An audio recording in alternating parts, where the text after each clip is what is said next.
Monsoon से पहले ही उत्तर प्रदेश में कुदरत का कहर देखने को मिला है, जहां कई जिलों में आंधी तूफान ने भारी तबाही मचाई है। आंधी तूफान और बारिश की वजह से प्रदेश में अब तक 48 लोगों की जान चली गई, जबकि 25 से ज्यादा लोग घायल हो गए। जानकारी के मुताबिक प्रयागराज में 17, भदोही में 16, फतेहपुर में 9, बदायूं में 5 और सोनभद्र में 1 शख्स की जान गई है। वहीं करीब 2 दर्जन से ज्यादा मवेशियों की भी मौत हो गई है। राज्य में आई प्राकृतिक आपदा को लेकर सीएम योगी ने प्रभावितों को जल्द मुआवजा देने का आदेश भी दिया है। साथ ही सीएम योगी ने अधिकारियों को निर्देश दिया है कि 24 घंटे के अंदर राहत बचाव का काम भी पूरा किया जाए और पीड़ितों तक मदद पहुंचाई जाए। तो उत्तर प्रदेश में 2 दर्जन से ज्यादा मवेशियों की जान गई है। सीएम ने प्रभावितों को मुआवजा देने का ऐलान किया है। उत्तर प्रदेश में आंधी तूफान के चलते कई इलाकों में जाने गई हैं। 48 लोगों की मौत हुई है, 48 लोग, और 25 से ज्यादा लोग घायल हैं। यूपी में आंधी तूफान का असर देखने को मिला है, जिसमें 48 लोगों की जान चली गई है, 25 से ज्यादा लोग घायल हुए हैं। वहीं फतेहपुर जिले में आंधी तूफान और तेज बारिश की वजह से कई इलाकों में भारी तबाही देखने को मिली है। जिले में 5 महिलाओं समेत 9 लोगों की जान गई है। आसमानी आफत के कहर से करीब 16 लोग घायल हो गए और वहीं 8 मवेशियों की भी जान चली गई। जानकारी के मुताबिक जिले में आंधी तूफान से कई पेड़ उखड़ गए, कई जगह बिजली के पोल गिर गए और घरों को भी नुकसान हुआ। वहीं जिला प्रशासन फुल एक्टिव है। सभी घायलों को अस्पताल में भर्ती भी किया गया है और साथ ही प्रभावित इलाकों में राहत और बचाव का काम युद्धस्तर पर किया जा रहा है। तो फतेहपुर की तस्वीर आप देख रहे हैं, जहां पर करीब 16 लोगों की मौत की खबर बताई जा रही है। और यहां आप देखिए किस तरह से तूफान के चलते नुकसान हुआ है। जो कच्चे मकान थे उन्हें सबसे ज़्यादा नुकसान हुआ है। जो रेहड़ी पट्टी लगाने वाले लोग हैं उन्हें भी काफ़ी नुकसान का सामना करना पड़ा। कई जगहों पे दीवारें गिर गई, जिसकी चपेट में आकर लोग घायल हुए हैं, कई लोगों की मौत हो गई।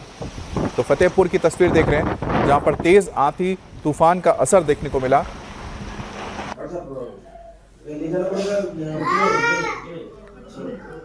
तो 2 तस्वीरें आपको दिखा रहे हैं। उत्तर प्रदेश में 48 लोगों की मौत हुई है अलग अलग जिलों में, और उसी में फतेहपुर की तस्वीर देख रहे हैं, जहां पर जो लोग घायल हुए उन्हें अस्पताल में लाया गया, इलाज किया जा रहा है। सीएम की ओर से प्रभावितों को मुआवजा देने का आदेश दिया गया है। प्रशासन के अधिकारियों को तुरंत राहत पहुंचाने के लिए भी कहा गया है। और पूरे राज्य की अगर बात की जाए तो 25 लोग इसमें घायल हुए हैं। मौसम विभाग की ओर से कहा गया था कि पिछले कुछ दिनों में पश्चिमी विक्षोभ के चलते उत्तराखंड, हिमाचल प्रदेश में मौसम बदलेगा, बारिश होगी, बर्फबारी होगी। और पश्चिमी विक्षोभ का ही असर है कि मैदानी इलाकों में भी अब तेज आंधी तूफान के चलते लोगों पर कहर टूटा है और 48 लोगों की जान चली गई। मुलायम सिंह यादव के छोटे बेटे और अखिलेश यादव के भाई प्रतीक यादव का आज अंतिम संस्कार होगा। आज सुबह 11 बजे लखनऊ के भैंसाकुंड स्थित बैकुंठ धाम में प्रतीक का पार्थिव शरीर पंचतत्व में विलीन हो जाएगा। उससे पहले उनके पार्थिव शरीर को अंतिम दर्शन के लिए लखनऊ में विक्रमादित्य मार्ग पर स्थित उनके आवास पर रखा गया। प्रतीक यादव का निधन बुधवार की सुबह हुआ था। पोस्टमार्टम रिपोर्ट के मुताबिक उनका निधन फेफड़ों में जमे खून के थक्के के कार्डियक अरेस्ट की वजह से हुआ है। प्रतीक के शरीर पर चोट के भी निशान पाए गए हैं। प्रतीक की तबीयत बुधवार तड़के अचानक बिगड़ी। बेहोशी की हालत में उन्हें सुबह 5:55 पर लखनऊ के सिविल हॉस्पिटल लाया गया, लेकिन तब तक प्रतीक यादव की सांसें थम चुकी थी, नब्ज नहीं चल रही थी। डॉक्टर्स ने उन्हें ब्रॉड डेथ डिक्लेयर कर दिया। जिस वक्त प्रतीक यादव के निधन की खबर आई, उस वक्त उनकी पत्नी अपर्णा यादव असम में थी। वो हिमंत बिस्वा शर्मा के शपथ ग्रहण में शामिल होने के लिए गुवाहाटी गई थी। अपर्णा जब लखनऊ पहुंची तब तक प्रतीक की बॉडी घर पहुंच चुकी थी। अखिलेश यादव, डिंपल, शिवपाल यादव और धर्मेंद्र यादव समेत परिवार के सभी लोग पहले ही हॉस्पिटल गए थे। फिर पूरा परिवार प्रतीक के घर में मौजूद रहा। मुख्यमंत्री योगी आदित्यनाथ भी शोक संवेदना व्यक्त करने के लिए प्रतीक यादव के घर गए। सीएम योगी आदित्यनाथ ने अपर्णा यादव से प्रतीक मेडिकल हिस्ट्री के बारे में जानकारी ली। शोक की घड़ी में परिवार के साथ खड़े रहने का भरोसा दिलाया। इस बीच प्रतीक की मौत को लेकर सवाल भी खड़े हो रहे हैं। ये बात सामने आ चुकी है कि प्रतीक के शरीर में खून के थक्के जमने की आशंका बनी हुई थी। वो इसका इलाज भी करवा रहे थे। प्रतीक की पोस्टमार्टम रिपोर्ट यही कह रही है कि उनका निधन दिल का दौरा पड़ने से हुआ है, और यह दौरा इसलिए पड़ा क्योंकि फेफड़ों में खून का थक्का जम गया था।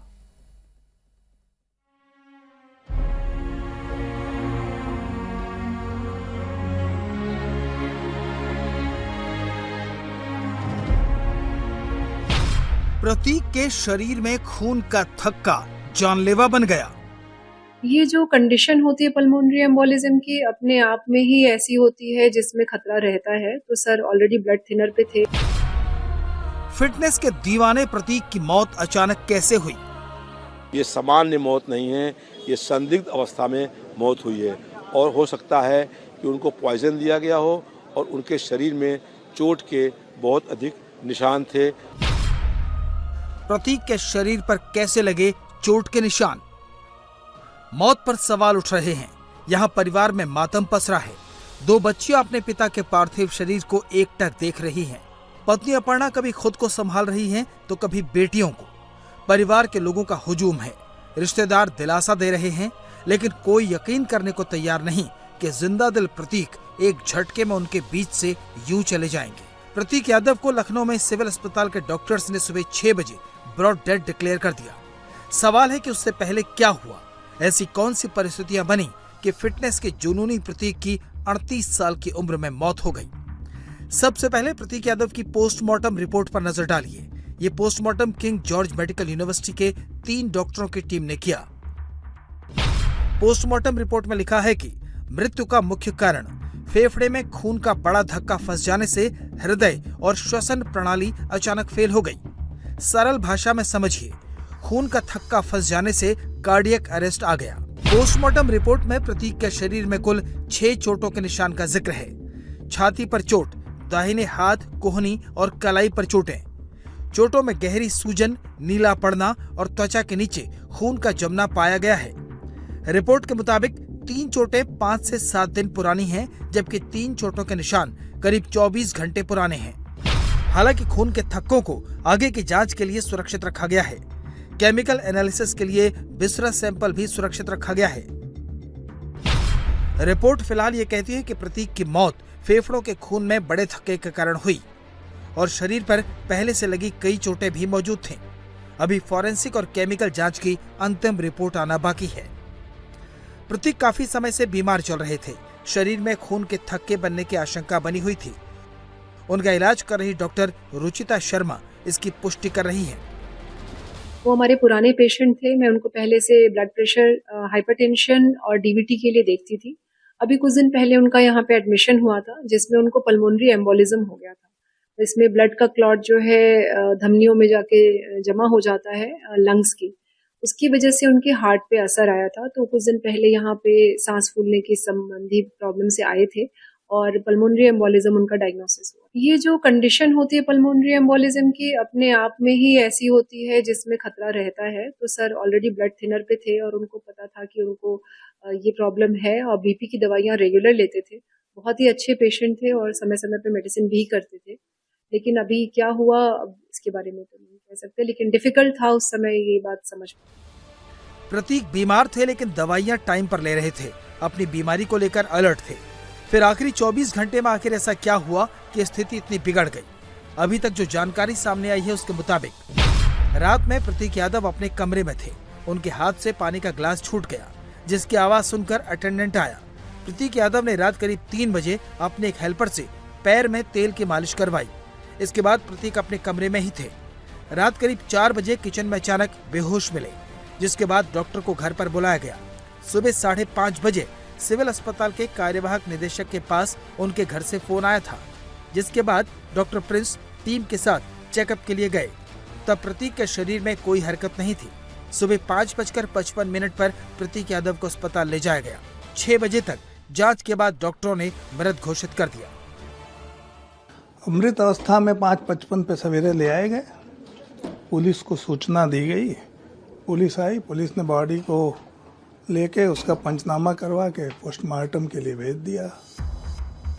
जिस वक्त प्रतीक यादव की मौत हुई, जिस वक्त प्रतीक अपने घर में ही बेहोश हुए, उस वक्त प्रतीक यादव के साथ घर पर कुछ रिश्तेदार और हाउस हेल्प वाले कर्मचारी मौजूद थे।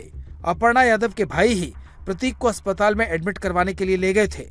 जैसे ही प्रतीक यादव की मौत की खबर अपर्णा को पता चली, वो असम से पहली फ्लाइट से पहुंची। कुछ करीबियों का कहना है कि रात को भी अपर्णा प्रतीक के बारे में जानकारी लेती रही।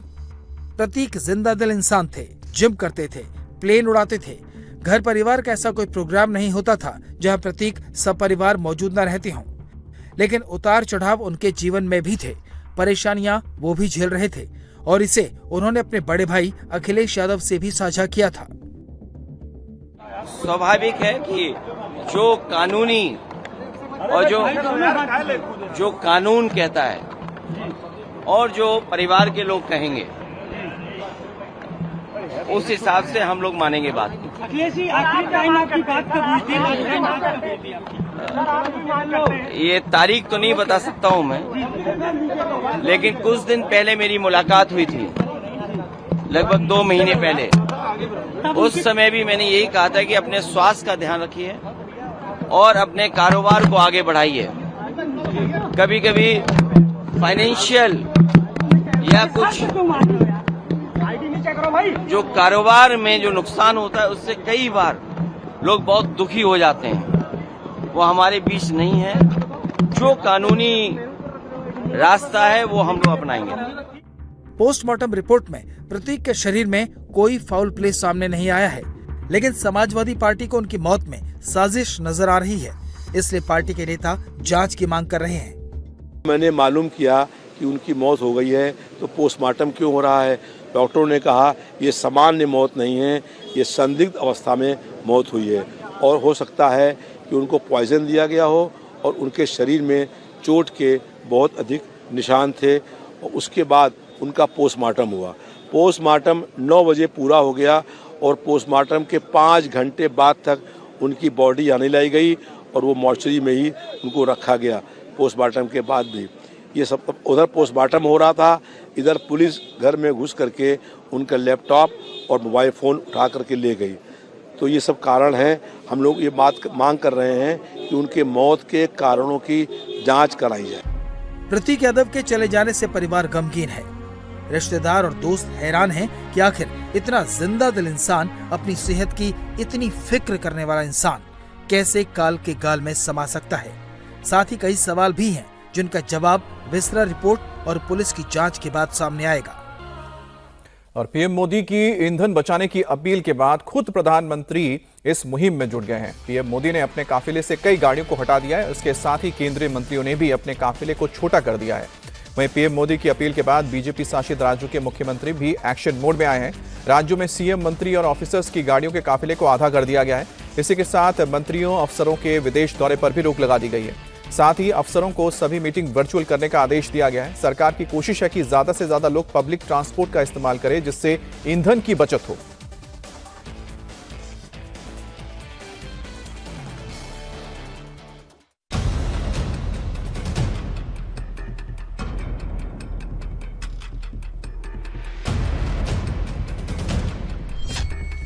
पीएम मोदी का मिशन, ईंधन संकट से निपटने की तैयारी।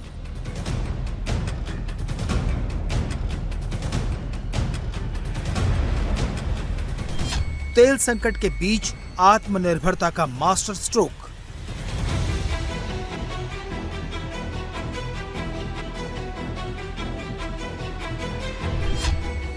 वीवीआईपी कल्चर खत्म, मुख्यमंत्रियों के काफिले हुए आधे।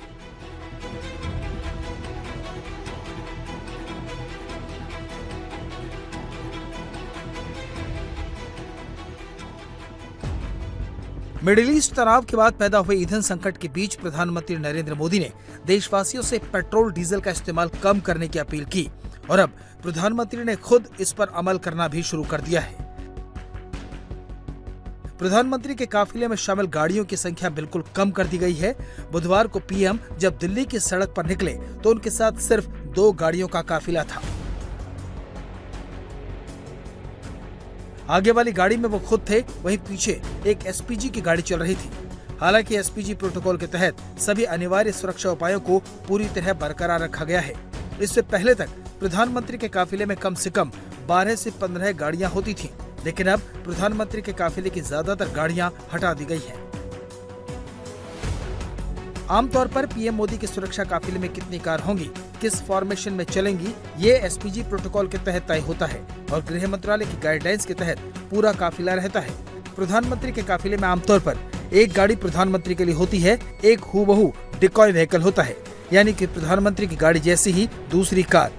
प्रोटेक्टिव पैरामीटर के लिए एक आर्मर्ड एसयूवी होता है। इसके अलावा जैमर से लैस टोयोटा फॉर्च्यूनर, कम्युनिकेशन वाहन, एम्बुलेंस और सपोर्ट वैन शामिल होती है। साथ ही इसमें रूट क्लियरेंस गाड़ियां भी होती हैं। लेकिन अब पीएम मोदी ने अपने काफिले को काफी छोटा कर दिया है। पीएम मोदी के साथ ही केंद्रीय मंत्रियों ने भी अपने काफिले में शामिल गाड़ियों को कम कर दिया है। गृह मंत्री अमित शाह ने अपने काफिले में गाड़ियों की संख्या घटा दी है। इसके साथ ही रक्षा मंत्री राजनाथ सिंह ने भी अपनी Z+ सुरक्षा में लगी कई गाड़ियों को कम कर दिया है। तो वहीं नितिन गडकरी ने भी अपने काफिले को छोटा किया है। इसके साथ ही कई और केंद्रीय मंत्रियों ने अपने काफिले को छोटा कर दिया है या फिर पब्लिक ट्रांसपोर्ट इस्तेमाल करना शुरू कर दिया है। प्रधानमंत्री मोदी की अपील के बाद कई राज्यों के सीएम ने अपने काफिले में शामिल गाड़ियों की संख्या घटा दी है। यूपी और एमपी से लेकर बिहार और उत्तराखंड के मुख्यमंत्रियों और मंत्रियों ने अपने काफिले में गाड़ियों को कम किया है। यूपी, एमपी, गुजरात, उत्तराखंड, पश्चिम बंगाल, राजस्थान के सीएम के काफिले में शामिल कई गाड़ियों को हटा लिया गया है। सारे ऑस्टेरिटी मेजर हमने आज अडॉप्ट किया।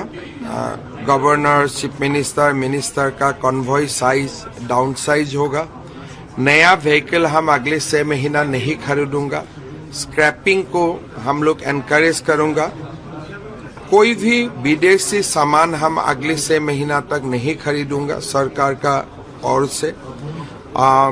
कोई फॉरेन ट्रेवल नहीं होगा, गवर्नमेंट फॉरेन ट्रेवल भी नहीं होगा, प्राइवेट फॉरेन ट्रेवल भी नहीं होगा। जहां तक सरकार और सरकारी एम्प्लॉइज का इशू है, except medical treatment nobody will go to abroad. So Assam in a humble way प्रधानमंत्री जी का अपील को क्रियान्वित करने का प्रयास करेगा। ईंधन बचाने के लिए यूपी के मुख्यमंत्री योगी आदित्यनाथ ने कई बड़े फैसले लिए हैं।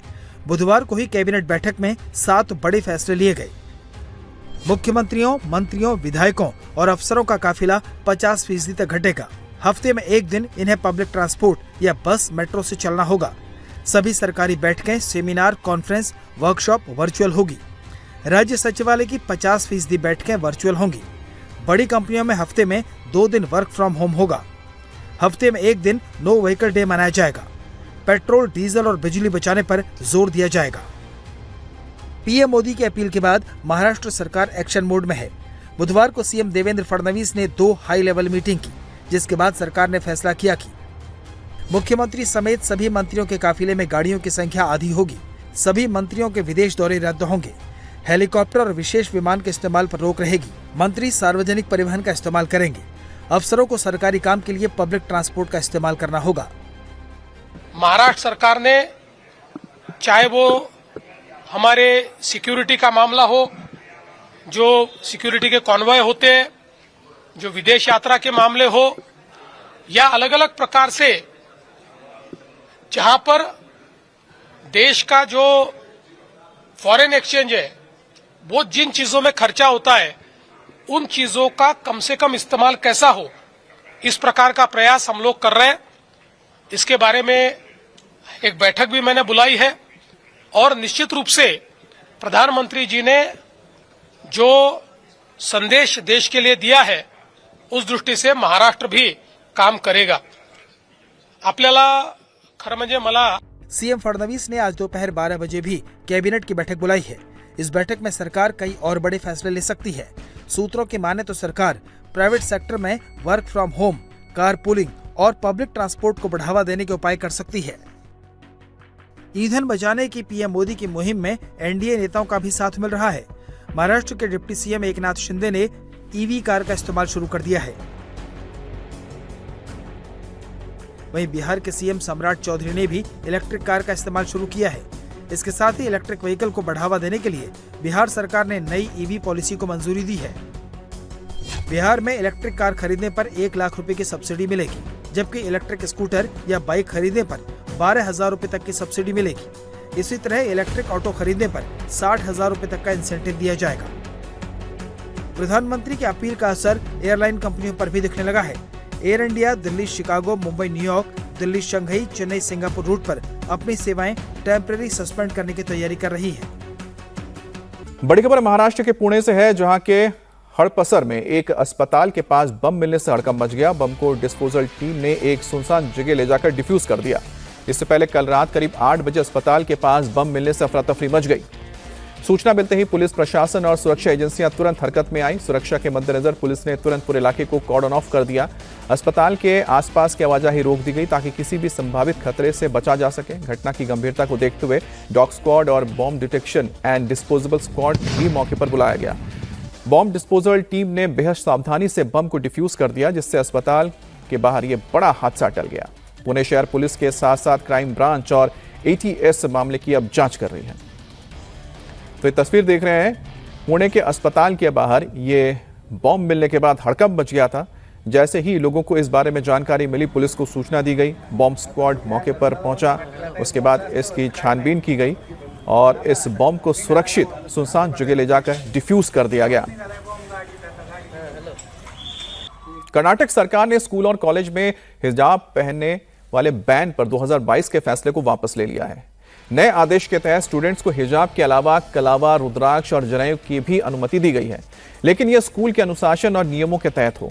सरकार ने अपने आदेश में साफ किया है कि किसी भी छात्र को इन पारंपरिक प्रतीकों को पहनने के कारण कक्षा, शिक्षण संस्थान या फिर परीक्षा हॉल में प्रवेश से नहीं रोका जा सकता। साथ ही किसी छात्र को इन्हें पहनने के लिए मजबूर नहीं किया जाएगा और ना ही जबरन हटाने के लिए कहा जाएगा। कर्नाटक की तत्कालीन बीजेपी सरकार ने फरवरी 2022 में एक आदेश जारी किया था, जिसके तहत सरकार प्री यूनिवर्सिटी कॉलेज में छात्रों को निर्धारित यूनिफॉर्म का पालन करना अनिवार्य किया गया था। आदेश में कहा गया था कि ऐसे कपड़े पहनने की अनुमति नहीं होगी जो समानता, एकता, सार्वजनिक व्यवस्था पर असर करें। इसी आदेश के बाद कई सरकारी शिक्षण संस्थानों में हिजाब पहनकर क्लास में एंट्री पर रोक लगाई गई थी।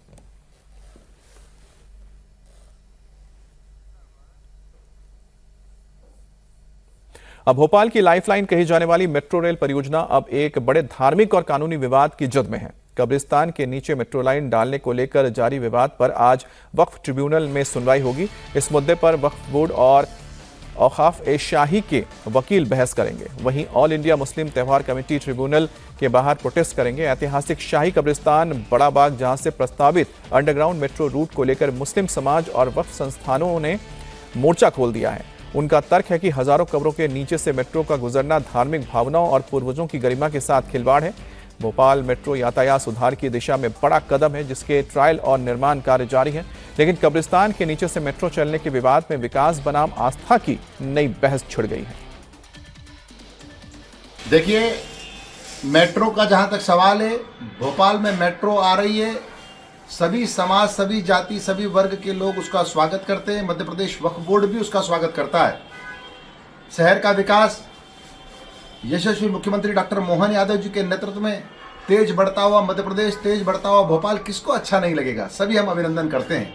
लेकिन जहां तक कब्रिस्तान का सवाल है, तो हमारा मेट्रो के अधिकारियों से हमने आग्रह किया है कि विकास जरूर हो, मेट्रो भी की लाइन भी बने, मेट्रो भी निकले, आवागमन सुगम होगा, लेकिन लोगों की धार्मिक भावनाओं का भी ध्यान रखा जाए। लोगों की धार्मिक भावनाओं को ठेस न पहुंचे और मेट्रो भी निकले, ऐसा हमने उनसे आग्रह किया है और मुझे लगता है कि जल्दी इसका कुछ निराकरण निकलेगा। वहीं अब इस मुद्दे पर सियासत भी जमकर हो रही है। बीजेपी और कांग्रेस के विधायक आमने सामने हैं। कांग्रेस विधायक मेट्रो को लेकर सरकार की नीयत पर सवाल उठा रहे हैं, वहीं बीजेपी इसे विकास विरोध सोच बता रही है। देखिए, ना तो धार्मिक मामला है ना सियासी है, ये तो गंदी नीयत का मामला है। सरकार अच्छी नीयत से काम नहीं कर रही। भोपाल को आवश्यकता थी फ्लाईओवर की, ना कि मेट्रो की। इस पर मैंने कई बार विधानसभा में भी कहा और कई बार यहाँ के विधायक और मंत्रियों से कहा, लेकिन उस ओर कोई ध्यान नहीं दे रहा कि भोपाल की जनता को फ्लाईओवर देंगे तो आसानी होगी। अब रहा मेट्रो का, तो मेट्रो आज तक निर्धारित नहीं कर पाया कि क्या करना है। आपने इतने दिन पहले क्यों नहीं देखा? पहले क्यों लोग वहाँ के विधायक से चर्चा नहीं करी? क्यों वहाँ के लोकल लोगों से कॉन्फिडेंस में नहीं लिया? तो ये कोई अच्छी बात थोड़ी ना है। दिल्ली की भी जब मेट्रो चली तो जामा मस्जिद के नीचे से उसको निकाला गया है। वहां जामा मस्जिद को कोई खतरा नहीं हुआ। तो कोई भी मस्जिद 5 फीट गहरी होगी, 7 फीट गहरी होगी, 10 फीट गहरी होगी, ये तो 20-30 फीट गहरी से कोई मस्जिद कब्रिस्तान को खतरा नहीं है। रहा सवाल ये फिर जबरन छाती पीट का कि कब्रिस्तान के नीचे से कोई नहीं जाएगा, तो ऐसा होगा नहीं। विकास की जो परियोजना जहां से जो तय हुई है वो वहां पर होगा। कब्रिस्तान को कोई खतरा नहीं होगा। आप कब्रिस्तान पर रोज जाइए, सब्बे बारात में भी जाइए, वहां पर मिल के आइए, अपने पुरखों से छाती पीटना है वो भी कर आइए, किसी को कोई तकलीफ नहीं होने दी जाएगी। और आज से आम लोगों पर महंगाई का एक और बम फूटने जा रहा है। आज से अमूल के साथ साथ मदर डेयरी ने भी दूध के दाम बढ़ा दिए हैं। कंपनियों ने 2 रुपए प्रति लीटर का इजाफा किया है। बढ़ी हुई ये कीमतें दूध के सभी वेरिएंट पर लागू होंगी। अब 1 लीटर टोन मिल्क 56 की जगह 58 रुपए प्रति लीटर मिलेगा। वहीं फुल क्रीम दूध के दाम भी 70 से बढ़कर 72 रुपए प्रति लीटर हो जाएंगे। टोन दूध 58 की जगह 60 रुपए लीटर और डबल टोन्ड मिल्क 52 से बढ़कर 54 रुपए प्रति लीटर। तो अमूल के बाद मदर डेयरी ने भी अपने दूध के दामों में बढ़ोतरी कर दी है और 2 रुपए प्रति लीटर के हिसाब से सभी अलग अलग वेरिएंट पे दूध के दाम बढ़े हैं। जैसे टोन मिल्क है, फुल क्रीम है, सभी के दाम 2 रुपए बढ़ा दिए गए हैं। अब 1 लीटर टोकन मिल्क 56 की जगह 58 रुपए प्रति लीटर मिलेगा। वहीं फुल क्रीम दूध के दाम 70 की जगह 72 रुपए प्रति लीटर और टोन्ड दूध 58 की जगह 60 रुपए लीटर और डबल टोन मिल्क 52 से बढ़कर अब 54 रुपए प्रति लीटर आपको मिलेगा।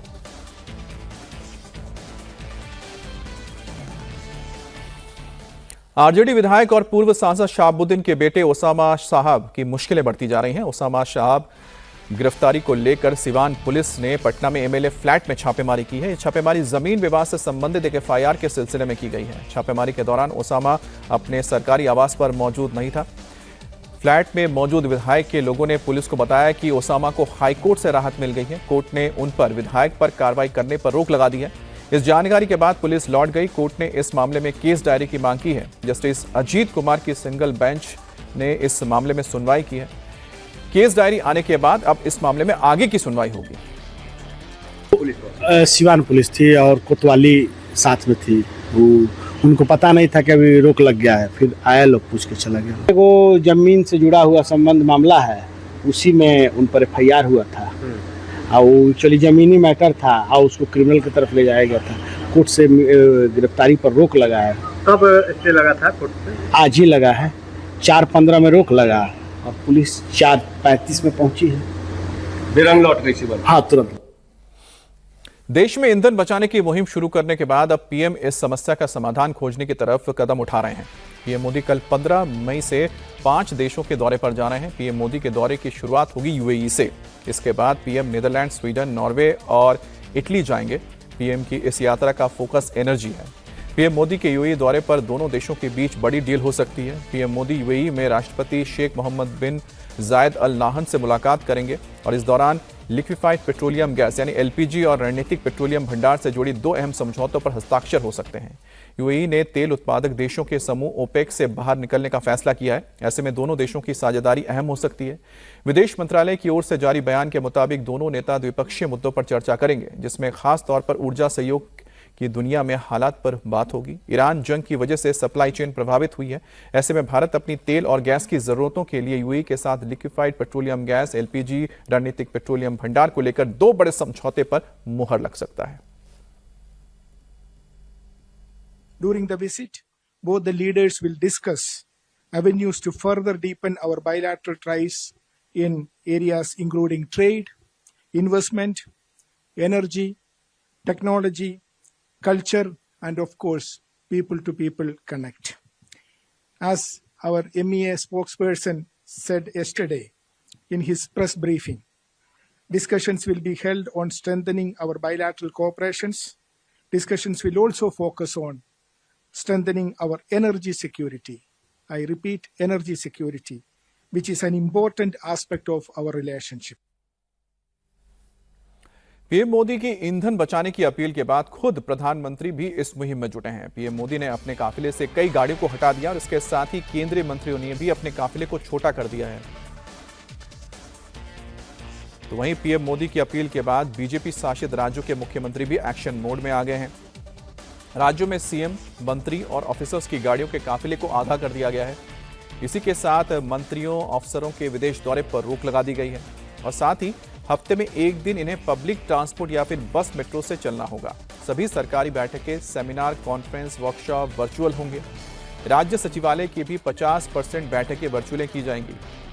सरकार की कोशिश है कि ज्यादा से ज्यादा लोग पब्लिक ट्रांसपोर्ट का इस्तेमाल करें, जिससे ईंधन की बचत हो।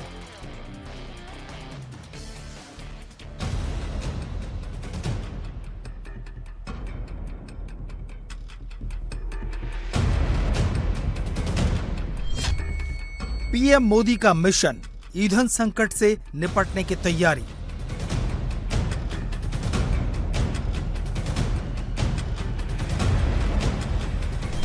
तेल संकट के बीच आत्मनिर्भरता का मास्टर स्ट्रोक।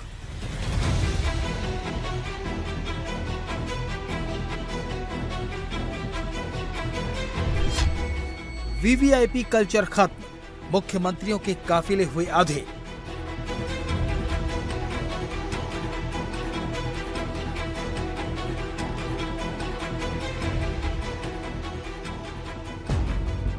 मिडिल ईस्ट तनाव के बाद पैदा हुए ईंधन संकट के बीच प्रधानमंत्री नरेंद्र मोदी ने देशवासियों से पेट्रोल डीजल का इस्तेमाल कम करने की अपील की और अब प्रधानमंत्री ने खुद इस पर अमल करना भी शुरू कर दिया है।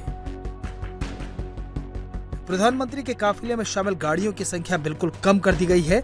बुधवार को पीएम जब दिल्ली की सड़क पर निकले तो उनके साथ सिर्फ 2 गाड़ियों का काफिला था। आगे वाली गाड़ी में वो खुद थे, वहीं पीछे एक एसपीजी की गाड़ी चल रही थी। हालांकि एसपीजी प्रोटोकॉल के तहत सभी अनिवार्य सुरक्षा उपायों को पूरी तरह बरकरार रखा गया है। इससे पहले तक प्रधानमंत्री के काफिले में कम से कम 12 से 15 गाड़ियां होती थीं, लेकिन अब प्रधानमंत्री के काफिले की ज्यादातर गाड़ियां हटा दी गई हैं। आमतौर पर पीएम मोदी की सुरक्षा काफिले में कितनी कार होंगी, किस फॉर्मेशन में चलेंगी, ये एसपीजी प्रोटोकॉल के तहत तय होता है और गृह मंत्रालय की गाइडलाइंस के तहत पूरा काफिला रहता है। प्रधानमंत्री के काफिले में आमतौर पर एक गाड़ी प्रधानमंत्री के लिए होती है, एक हूबहू डिकॉय व्हीकल होता है, यानी कि प्रधानमंत्री की गाड़ी जैसी ही दूसरी कार।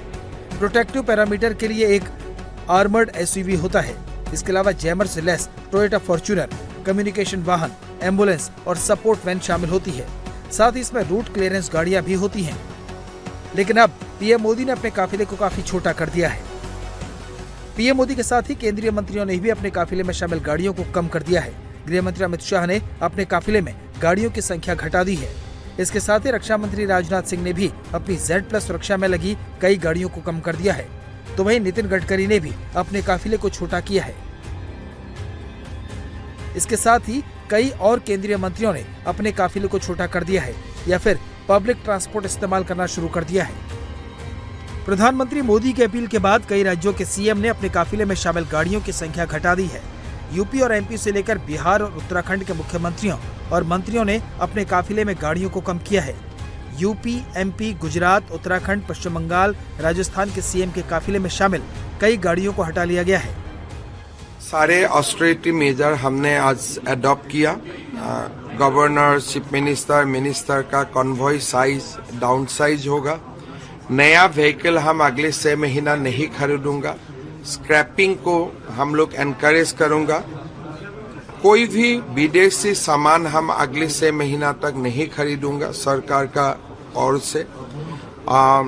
कोई फॉरेन ट्रेवल नहीं होगा, गवर्नमेंट फॉरेन ट्रेवल भी नहीं होगा, प्राइवेट फॉरेन ट्रेवल भी नहीं होगा। जहां तक सरकार और सरकारी एम्प्लॉइज का इशू है, except medical treatment nobody will go to abroad. So Assam in a humble way प्रधानमंत्री जी का अपील को क्रियान्वित करने का प्रयास करें। ईंधन बचाने के लिए यूपी के मुख्यमंत्री योगी आदित्यनाथ ने कई बड़े फैसले लिए हैं। बुधवार को ही कैबिनेट बैठक में 7 बड़े फैसले लिए गए। मुख्यमंत्रियों, मंत्रियों, विधायकों और अफसरों का काफिला 50% तक घटेगा। हफ्ते में एक दिन इन्हें पब्लिक ट्रांसपोर्ट या बस, मेट्रो से चलना होगा। सभी सरकारी बैठकें, सेमिनार, कॉन्फ्रेंस, वर्कशॉप वर्चुअल होगी। राज्य सचिवालय की 50% बैठकें वर्चुअल होंगी। बड़ी कंपनियों में हफ्ते में 2 दिन वर्क फ्रॉम होम होगा। हफ्ते में एक दिन नो व्हीकल डे मनाया जाएगा। पेट्रोल, डीजल और बिजली बचाने पर जोर दिया जाएगा। पीएम मोदी की अपील के बाद महाराष्ट्र सरकार एक्शन मोड में है। बुधवार को सीएम देवेंद्र फडणवीस ने 2 हाई लेवल मीटिंग की, जिसके बाद सरकार ने फैसला किया कि मुख्यमंत्री समेत सभी मंत्रियों के काफिले में गाड़ियों की संख्या आधी होगी। सभी मंत्रियों के विदेश दौरे रद्द होंगे। हेलीकॉप्टर और विशेष विमान के इस्तेमाल पर रोक रहेगी। मंत्री सार्वजनिक परिवहन का इस्तेमाल करेंगे। अफसरों को सरकारी काम के लिए पब्लिक ट्रांसपोर्ट का इस्तेमाल करना होगा। महाराष्ट्र सरकार ने, चाहे वो हमारे सिक्योरिटी का मामला हो, जो सिक्योरिटी के कॉन्वॉय होते हैं, जो विदेश यात्रा के मामले हो, या अलग अलग प्रकार से जहां पर देश का जो फॉरेन एक्सचेंज है, वो जिन चीजों में खर्चा होता है, उन चीजों का कम से कम इस्तेमाल कैसा हो, इस प्रकार का प्रयास हम लोग कर रहे हैं। इसके बारे में एक बैठक भी मैंने बुलाई है और निश्चित रूप से प्रधानमंत्री जी ने जो संदेश देश के लिए दिया है उस दृष्टी से महाराष्ट्र भी काम करेगा. आपल्याला खरं म्हणजे मला सीएम फडणवीस ने आज दोपहर 12 बजे भी कैबिनेट की बैठक बुलाई है. इस बैठक में सरकार कई और बड़े फैसले ले सकती है. सूत्रों की माने तो सरकार प्राइवेट सेक्टर में work from home, car pooling और पब्लिक ट्रांसपोर्ट को बढ़ावा देने के उपाय कर सकती है. ईंधन बचाने की पीएम मोदी की मुहिम में एनडीए नेताओं का भी साथ मिल रहा है. महाराष्ट्र के डिप्टी सीएम एकनाथ शिंदे ने ईवी कार का इस्तेमाल शुरू कर दिया है. वहीं बिहार के सीएम सम्राट चौधरी ने भी इलेक्ट्रिक कार का इस्तेमाल शुरू किया है. इसके साथ ही इलेक्ट्रिक व्हीकल को बढ़ावा देने के लिए बिहार सरकार ने नई ईवी पॉलिसी को मंजूरी दी है. बिहार में इलेक्ट्रिक कार खरीदने पर 1 लाख रुपए की सब्सिडी मिलेगी, जबकि इलेक्ट्रिक स्कूटर या बाइक खरीदने पर 12,000 रुपए तक की सब्सिडी मिलेगी. इसी तरह इलेक्ट्रिक ऑटो खरीदने पर 60,000 रुपए तक का इंसेंटिव दिया जाएगा. प्रधानमंत्री की अपील का असर एयरलाइन कंपनियों पर भी दिखने लगा है. Air India Delhi Chicago, Mumbai New York, Delhi Shanghai, Chennai Singapore route पर अपनी सेवाएं टेम्परेरी सस्पेंड करने की तैयारी कर रही है. और नीट पेपर लीक को लेकर देश भर में बवाल मचा है. एनटीए के खिलाफ विरोध प्रदर्शन भी हो रहे हैं. तो मामले में सीबीआई फुल एक्शन मोड में है. सीबीआई अब तक 7 आरोपियों को गिरफ्तार कर चुकी है. पुणे से पकड़ी गई मनीषा वाघमारे पर भी सीबीआई का शिकंजा कस चुका है. तो 60 लोगों को हिरासत में लेकर पूछताछ की जा रही है. सीबीआई का कहना है कि मामले में अभी और भी गिरफ्तारियां होंगी, क्योंकि कई ऐसे लोग हैं जिन्होंने पैसे देकर गेस्ट पेपर खरीदा था और आगे दूसरों को बेचा है, जिनकी तलाश अब ताबड़तोड़ तरीके से की जा रही है.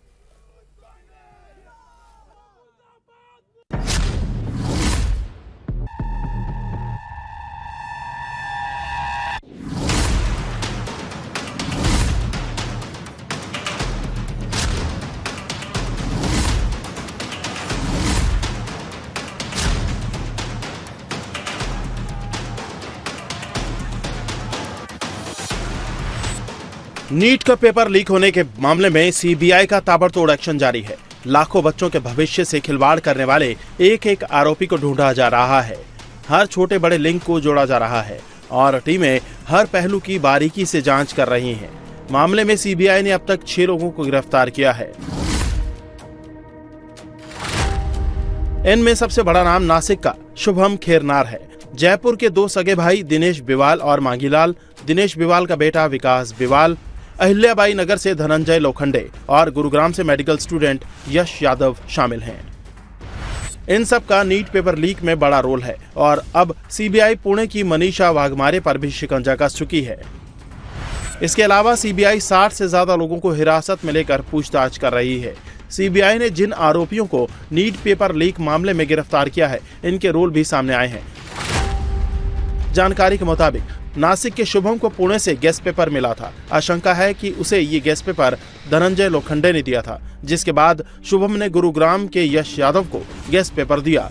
यश ने ही राजस्थान के जमवा रामगढ़ के दोनों भाई दिनेश और मांगीलाल से 45 लाख रुपए में डील की थी, जिनमें से 30 लाख रुपए दोनों भाई दे चुके थे. फिर इन दोनों भाइयों ने सीकर में 10 स्टूडेंट को गेस्ट पेपर बेचा. वहीं सीकर में नीट की पढ़ाई कर रहे दिनेश के बेटे विकास ने भी अपने दोस्तों को गेस्ट पेपर बेचा. यानी कुल मिलाकर अब तक की जांच में पता चला है कि शुभम खेरनार पेपर लीक की सबसे बड़ी कड़ी है, क्योंकि शुभम नासिक के प्रिंटिंग प्रेस से जुड़ा था. प्रिंटिंग प्रेस में पहुंचकर उसने पेपर निकाला और पुणे और गुरुग्राम में बेच दिया. जांच की सुई जैसे जैसे आगे बढ़ी, एक और चौंकाने वाला मामला सामने आया. दरअसल गिरफ्तार आरोपी मांगीलाल की 2 बेटियों और उसके बड़े भाई की 2 बेटियों ने भी पिछले साल नीट का एग्जाम क्वालिफाई किया था. अब सवाल ये भी उठ रहे हैं कि क्या पिछले साल भी दोनों भाइयों ने यह बड़ा खेल खेला था और सबकी नजरों से बच गए. जांच एजेंसियों ने दावा किया है कि नासिक से जब पेपर लीक हुआ तो उसके बाद गुड़गांव होते हुए सबसे पहले राजस्थान में एंट्री हुई जमवा रामगढ़ में. जमवा रामगढ़ में हम जिस घर के बाहर खड़े हुए हैं, यानी दिनेश और मांगीलाल का ये घर है, और बताया जाता है कि नासिक से जब पेपर लीक हुआ तो जमवा रामगढ़ पहुंचने से पहले हरियाणा गुड़गांव के एक डॉक्टर से ये पेपर खरीदा गया 30 लाख रुपए में, और उसके बाद यहाँ से यानी जमवा रामगढ़ से इसी परिवार के लोगों ने अपने बेटे यानी सीकर में इस पेपर को पहुँचाया और उसके बाद सीकर से चूरू, झुंझुनू, अन्य राज्यों में पेपर व्हाट्सएप पर फॉरवर्ड होता चला गया। इसकी खरीदारी कितने में हुई है, इसकी जांच की जा रही है। जांच एजेंसी अपने अलग अलग तर्क लगा रही है, लेकिन बड़ी बात यह है कि जिस घर के बाहर मैं खड़ा हूं, यानी दिनेश और मांगीलाल के जो 5 बच्चे हैं, वो नीट में उनका चयन हो चुका है पिछले साल ही। हालांकि परिवार का कहना है कि उन्हें फंसाया जा रहा है। उनके परिवार की 4 बेटी नीट क्वालिफाई कर चुकी हैं और सब ने मेहनत की है। कितनी बार बोलूं मैं आप लोगों से कि ऐसा कुछ नहीं आया हमारे पास, सब साजिश रच रहे हैं हमारे साथ, ऐसा कुछ भी नहीं आया हमारे पास। पुलिस क्यों ले गई है दिनेश और मांगीलाल को? ये भी मुझे पता नहीं है क्यों लेके गई। मैंने खूब पूछा, उन्होंने कुछ नहीं बताया सर, कुछ भी नहीं बताया उन्होंने। आपके बच्चों का भी नीट में पिछले साल 5 बच्चों का चयन हुआ है? बच्चों का चयन हुआ है, लेकिन बच्चों को हमने 5-5 साल हमने खुद ने हमारी मेहनत करी, बच्चों ने खुद मेहनत करी, तब हुआ ना उनका सिलेक्शन। कि ऐसे ही हो जाएगा सिलेक्शन मेहनत बिना ही? बिल्कुल पता नहीं है। आपके पति कहाँ हैं? ये भी मुझे पता नहीं है मेरे पति को कहाँ लेके गए हैं। पुलिस कुछ नहीं बता रही है? कुछ नहीं बता रही हमको तो। ये हमारे साथ साजिश कर रहे हैं। इस कुछ भी नहीं है, मेरे हस्बैंड इसमें इन्वॉल्व बिल्कुल भी नहीं है। कोई साजिश कर रहा है हमारे खिलाफ। देश भर के कई ठिकानों पर सीबीआई की छापेमारी जारी है। कई अन्य संदिग्धों से पूछताछ हो रही है। मोबाइल समेत कई इलेक्ट्रॉनिक डिवाइस और आपत्तिजनक सामग्री बरामद हुए हैं। ऐसे में सीबीआई तकनीकी और फॉरेंसिक विश्लेषण के जरिए पेपर लीक के सभी एंगल की जांच में जुटी है। चूरू, झुंझुनू होते हुए ये अन्य किन जिलों में इस पेपर को फॉरवर्ड किया गया, और सबसे बड़ी बात ये कि गुड़गांव के डॉक्टर से यानी नासिक से होते हुए जब हरियाणा ये पेपर पहुंचा, तब जम्वा रामगढ़ में गुड़गांव के डॉक्टर से कनेक्शन क्या है। यानी इन कड़ियों को खंगालते हुए माना जा रहा है कि राजस्थान के अलावा जिन राज्यों में ये पेपर पहुँचा है, वहाँ जो बड़े साजिशकर्ता हैं वो बेनकाब होंगे। सीबीआई पूरे इस मामले की जाँच कर रही है। सीबीआई ने इन कड़ियों को खंगालते हुए तमाम लोगों को हिरासत में लिया है, और ख़ास बात ये कि उन बच्चों को भी हिरासत में लिया है जिनके व्हाट्सएप पर ये पेपर मौजूद हुआ, उन्होंने फॉरवर्ड किया और उन्होंने फिर एग्ज़ाम दिया। कुल मिलाकर ये चेन बहुत लंबी है। राजस्थान के अलावा हरियाणा, असम, गुजरात, बेंगलोर, तमाम ऐसे जगह हैं जहां ये चेन पहुंची है, और सीबीआई अब इन कड़ियों को पकड़ते हुए और तमाम क्लू को खंगालते हुए उन लोगों के पास पहुंचने वाली है जिन्होंने इस नीट पेपर की यानी इस परीक्षा को लीक किया, पेपर को फॉरवर्ड किया। पेपर लीक मामले को लेकर एक तरफ जांच जारी है तो दूसरी ओर एनटीए के खिलाफ जमकर विरोध प्रदर्शन देखने को मिला। दिल्ली में एबीवीपी ने एनटीए ऑफिस के बाहर प्रदर्शन किया। कांग्रेस ने भी जगह जगह प्रदर्शन किए।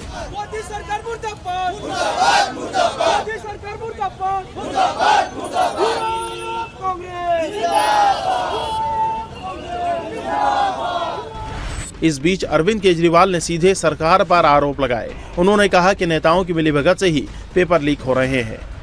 हर बार की तरह इस बार भी जांच सीबीआई को सौंप दी गई है। हर बार की तरह इस बार भी सीबीआई ने 10-15 लोगों को गिरफ्तार कर लिया है। हर बार की तरह इस बार भी 3-4 महीने में ये सारे छूट जाएंगे, इनको बेल मिल जाएगी। और हर बार की तरह इस बार भी ये सारे छूटे हुए बदमाश फिर से अगले साल के नीट के पेपर को लीक करने की तैयारी शुरू कर देंगे। मामले में अभी बहुत सी गिरफ्तारियां हो सकती हैं। जिन स्टूडेंट्स को पेपर मिला, जिस माफिया ने पेपर कई राज्यों में बेचा, वो भी सीबीआई के रडार पर हैं। और अगली खबर दिल्ली के करीब नोएडा से है, जहां मामूली बात पर विवाद ऐसा गहराया कि 2 पक्षों में लाठी डंडे से मारपीट शुरू हो गई। पूरे मोहल्ले में अफरा तफरी मच गई। बहुत गंदी वाली हो गई, ये रे गन्ने से मारने लगे उसको। सरेरा बाजार में डंडों से मारपीट हो रही है। कुछ युवक आपस में एक दूसरे पर लाठी चलाते दिख रहे हैं। बीच बाजार दौड़ा दौड़ा कर पीटा जा रहा है। सड़क के सामने की सोसाइटी से मारपीट का वीडियो बनाया जा रहा है। ये वीडियो नोएडा के आम्रपाली प्रिंसली सोसाइटी के सेक्टर 76 का है, जहां पर बीच बाजार लगा हुआ था। सड़क पर इस संघर्ष की असली वजह क्या थी, यह अभी तक साफ नहीं हो पाया है। वीडियो वायरल होने के बाद पुलिस ने मामले की जांच शुरू कर दी है। और अब देखिए दिव्यांग जनों के लिए स्पेशल बुलेटिन। आम लोगों पर महंगाई का बोझ आज से बढ़ गया है। अमूल के बाद मदर डेयरी ने भी दूध की कीमतों में बढ़ोतरी कर दी है। मदर डेयरी ने भी पूरे भारत में दूध के दाम में 2 रुपए प्रति लीटर का इजाफा कर दिया है। नई कीमतें आज से लागू हो गई हैं। इस बदलाव के बाद दिल्ली एनसीआर में अब फुल क्रीम दूध 70 के बजाय 72 रुपए प्रति लीटर मिलेगा। मदर डेयरी ने आधिकारिक बयान में बताया कि पिछले 1 साल से किसानों से दूध खरीदने की लागत करीब 6% बढ़ी है, इसलिए कीमतों में बदलाव करना पड़ा। भारत इस साल 18वें ब्रिक्स शिखर सम्मेलन 2026 की मेजबानी कर रहा है। 2 दिनों तक चलने वाले ब्रिक्स शिखर सम्मेलन की शुरुआत आज से दिल्ली के भारत मंडपम में हो रही है। आज सुबह 10 बजे विदेश मंत्रियों का आगमन होगा। 10:30 बजे पहला सेशन होगा। दोपहर 1 बजे सभी मंत्री सेवा तीर्थ में पीएम मोदी से मिलेंगे। दोपहर 3:10 पर दूसरा सेशन होगा। शाम 7 बजे डिनर दिया जाएगा। शुक्रवार को सुबह 10 बजे तीसरे सेशन के साथ सम्मेलन का समापन होगा। बैठक में शामिल होने के लिए रूस, ईरान समेत कई देशों के विदेश मंत्री दिल्ली पहुंच गए हैं। केंद्र सरकार ने सीबीआई के डायरेक्टर प्रवीण सूद का कार्यकाल 1 साल के लिए और बढ़ा दिया है। अब वो इस पद पर मई 2027 तक बने रहेंगे। ये फैसला चयन समिति की सिफारिशों के आधार पर लिया गया है। सीबीआई के नए डायरेक्टर को लेकर मंगलवार को पीएम आवास पर बैठक हुई थी, जिसमें राहुल गांधी भी मौजूद थे। उन्होंने विकल्प के तौर पर दिए गए किसी भी अधिकारी के नाम पर सहमति नहीं दी। अमेरिकी राष्ट्रपति डोनाल्ड ट्रंप 3 दिन के दौरे पर चीन की राजधानी बीजिंग पहुंचे हैं। एयरपोर्ट पर रेड कारपेट बिछाकर ट्रंप का स्वागत किया गया। आज डोनाल्ड ट्रंप चीन के राष्ट्रपति शी जिनपिंग से मुलाकात करेंगे, जिसमें ईरान युद्ध समेत कई वैश्विक मुद्दों पर चर्चा की संभावना है। दोनों देश टैरिफ और व्यापार समझौते पर भी चर्चा करेंगे। ट्रंप का 9 साल बाद ये चीन का दूसरा दौरा है। आईपीएल में आरसीबी ने केकेआर को 6 विकेट से हरा दिया। इस जीत के साथ बेंगलुरु पॉइंट टेबल में टॉप पर पहुंच गई है। टॉस हारकर बल्लेबाजी करने उतरी कोलकाता ने 20 ओवर में 4 विकेट खोकर 192 रन बनाए। बेंगलुरु ने 19.1 ओवर में 4 विकेट खोकर टारगेट हासिल कर लिया। विराट कोहली जीत के हीरो बने। उन्होंने 60 गेंदों पर नाबाद 105 रन की पारी खेली, जिसमें 11 चौके और 3 छक्के शामिल रहे। देवदत्त पड्डीकल ने 39 रन बनाए। कोलकाता से अंगकृष रघुवंशी ने सबसे ज्यादा 71 रन बनाए।